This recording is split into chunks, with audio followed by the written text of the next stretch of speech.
Baru-baru ini, marak pemberitaan di media massa mengenai kekerasan seksual terhadap anak. Hal ini tentunya cukup membuat masyarakat terkejut. Anak yang seharusnya mendapat kasih sayang dari kedua orang tuanya malah mendapatkan tindakan tercela dari orang di sekitarnya maupun orang yang tidak dikenal sama sekali.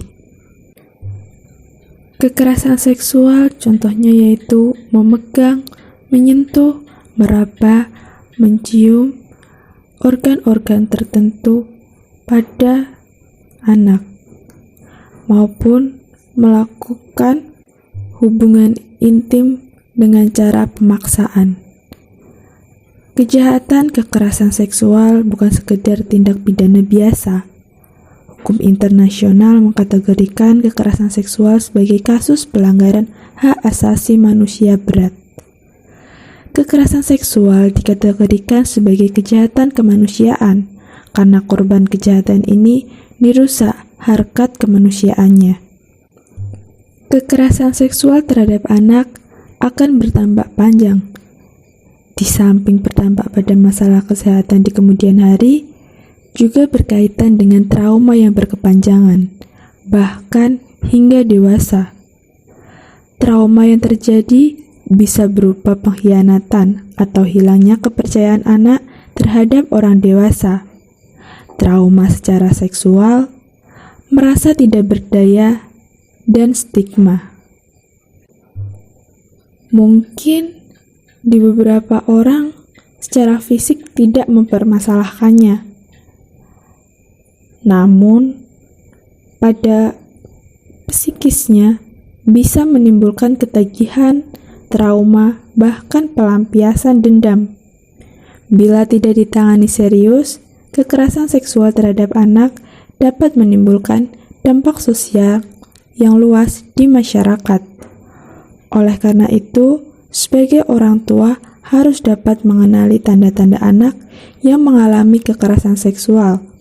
Misalnya, perilaku anak yang sering mimpi buruk hingga susah tidur, kehilangan konsentrasi dan sulit menerima pelajaran, kesulitan mengendalikan emosi, sangat tertutup atau menarik diri dari lingkungan sekitar, terlihat sedih, cemas, atau takut berlebihan, muncul keinginan untuk menyakiti diri sendiri atau bahkan bunuh diri.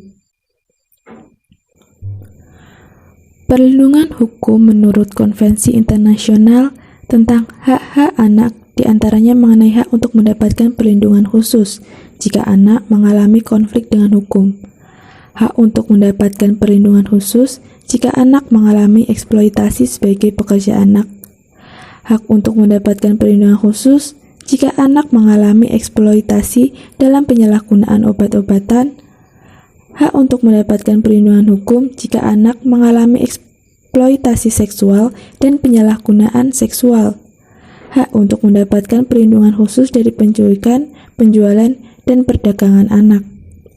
Di Indonesia tentunya sudah dibuat peraturan atau hukum-hukum mengenai HAM, apalagi untuk anak-anak. Namun, dengan adanya hukum tersebut, belum pasti membuat anak merasa tenang. Sebab nyatanya, masih sering terjadi kekerasan seksual di mana saja. Penanganan dan penyembuhan trauma psikis akibat kekerasan seksual haruslah mendapat perhatian besar dari semua pihak yang terkait, seperti keluarga, masyarakat, maupun negara. Oleh karena itu, di dalam memberikan perlindungan terhadap anak, perlu adanya pendekatan sistem yang meliputi sistem kesejahteraan sosial bagi anak-anak dan keluarga, sistem peradilan yang sesuai dengan standar internasional, dan mekanisme untuk mendorong perilaku yang tepat dalam masyarakat. Sebagai guru mata pelajaran PPKN, upaya yang dilakukan untuk mengantisipasi kekerasan pada siswa dapat dilakukan dengan cara sebagai berikut. Yang pertama, memberikan pemahaman terkait norma-norma tentang keagamaan. Yang kedua, menumbuhkan karakter untuk saling peduli terhadap sesama. Yang ketiga, melakukan kegiatan-kegiatan positif di lingkungan sekolah seperti kegiatan ekstrakurikuler ataupun pergaulan lain di lingkungan kelas dan secara luas di sekolah.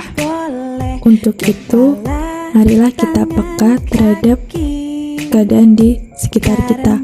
Mungkin saja orang yang kita kenal merupakan salah satu korban kekerasan seksual. Sentuhan tidak boleh, sentuhan tidak boleh yang tertutup baju dalam. Hanya diriku yang boleh menyentuh.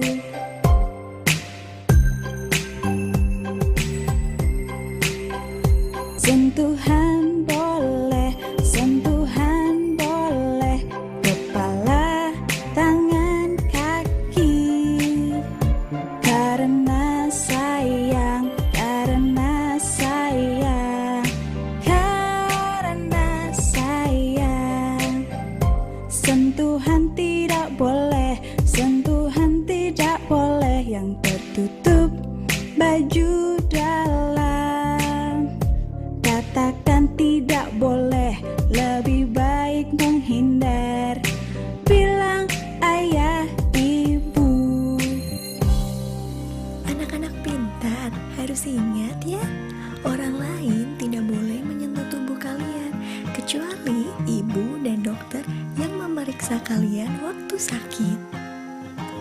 Anak-anak, jika ada orang lain mengajak pergi, memberi permen atau mainan, jangan mau ya. Gak mau. Kita harus izin terlebih dahulu pada ibu.